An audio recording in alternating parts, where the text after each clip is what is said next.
Hi, this is Nicholas Tutora. Welcome to another episode of Tutora Time. Today's December 8th, 2020, and there are some new information on the Supreme Court cases, but they've just come out, so we're going to look into that a little bit more, and then we'll talk about that more in the future when we have some more facts exactly as to what that lawsuit has done. I know they refused to hear part of the case, but there's other pending litigation in Pennsylvania. Texas today filed with other states against Pennsylvania to preserve the election integrity. So there's still a lot going on in that realm. The thing I really want to talk with you about today, though, is how we really have to stop giving in to ideas which are stupid, ridiculous ideas. We have been tolerating so many things out of fear, fear of being called racist, sexist, all these various things. And people just kind of roll over and give in out of fear. COVID, like I've said before, like we all know, has a 99.97% recovery rate.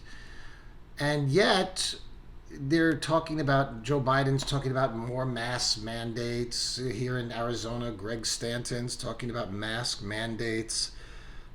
There's pointless. There's no evidence whatsoever that mask mandates work. The only study really that was done on masks came out of, it was a Danish study a few weeks ago. It showed that of all the new cases that were reported in July, because that's when the study the report went up to, of all the new cases of COVID, 1.8% of people of the new cases said that they wore masks all the time.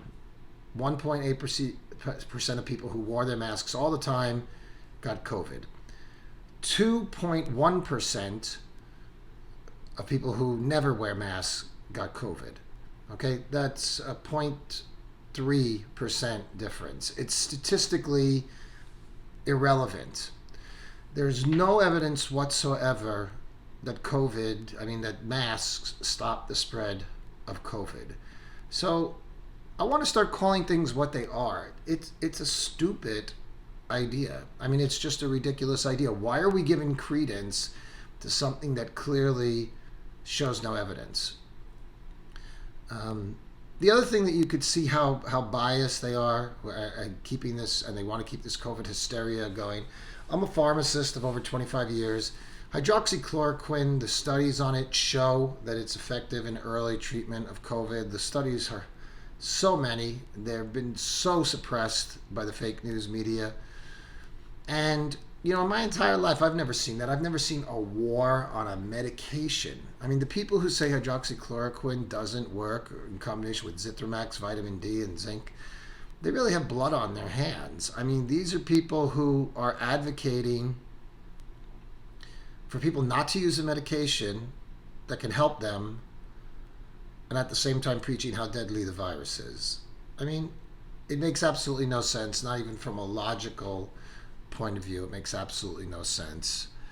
The other thing that people are constantly talking about is this idea of racism.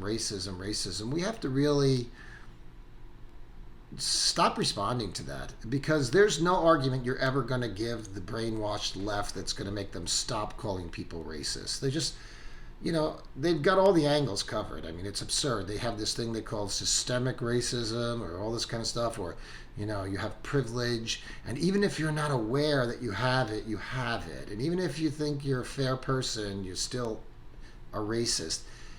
It's a stupid and ridiculous notion, and we really have to start calling it out for what it is, instead of being afraid that we're going to be called this name or that name or the other name. It's pointless. No matter what you say to them, they'll, I know people, they have interracial marriages, interracial children, interracial families. No matter what they say, people say, well, that's not a sign that you're not really racist.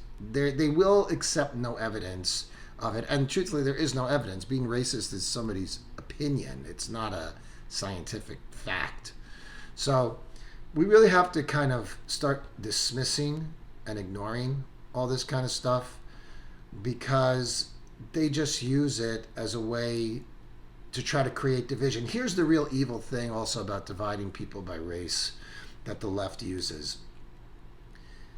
Race is something that's fixed. You can't change your race. Maybe someday they'll say you can, but right now, I think most reasonable people agree you can't just change your race, right? A white person's always going to be white. A black person's always going to be black. They can't be the opposite. You know, a white person can't be black. A black person can't be white. Those are fixed things. So if they could divide us by things that are fixed, the things that are unchangeable, which is what the left is trying to do, divide us by race. And the reason they're doing that is not because they care about anybody's race. They can care about maintaining power. If you could divide people that by something that's unchangeable and can't ever be changed, well, then you always have a way of dividing people. You could always keep people opposed to each other. And believe me, they don't care at all about somebody's race. All they care is about using race, the issue of race, as a way to divide us. To me, it's absurd. To me, there's one race, the human race. There's good and bad people everywhere. There's smart people and stupid people everywhere. It really comes down to whether you're a decent person and how you conduct yourself. I mean, this country has fallen so low intellectually. I mean, Martin Luther King wanted people to be judged by their content of their character, not their color. But yet now the left wants people to be judged by their color. They celebrate things like, you know, your color, your diversity. They want diversity of color and sex, but they don't want ideological. They don't want diversity of thought. You all must agree or you'll be punished in some way. Hate speech. They try to prevent people from getting jobs. Now with masks, they're going to try to prevent people from employment unless they have a vaccine or a mask. I mean, it's absurd. Little by little, we're suffocating ourselves under these masks. You see people walking alone. You're driving. You see people walking alone on an empty street with nobody around them, and they're wearing a mask. I mean, the people who put this in place are really seeing the evidence of how easily people can be manipulated and how easily people can be controlled. And it's pretty scary. And believe me, they're taking notes. After COVID, what's going to stop them from something else? They're recognizing now that they can easily manipulate and basically brainwash an entire generation. And honestly, it only took 7 months to do it. It's quite shameful. There's a lot of hypocrisy out there. A lot of people are just so blind, they have no idea that they're voting away their civil liberties. They're voting away the sovereignty of the United States of America. And they're trusting that the globalists are going to treat us well. Well, they're not going to. We have to stand up for America. We have to continue to stand for America. And I still believe Trump is going to pull this out, even with the news today out of Pennsylvania. I think there's still a lot of avenues. I think Sidney Powell's cases can get into court and they have to show election fraud. And every American, no matter how you voted, if you truly believe in fair election, if there's fraud, you should want it to be exposed. All right. I'll talk to you next time on Tutora Time. Take care.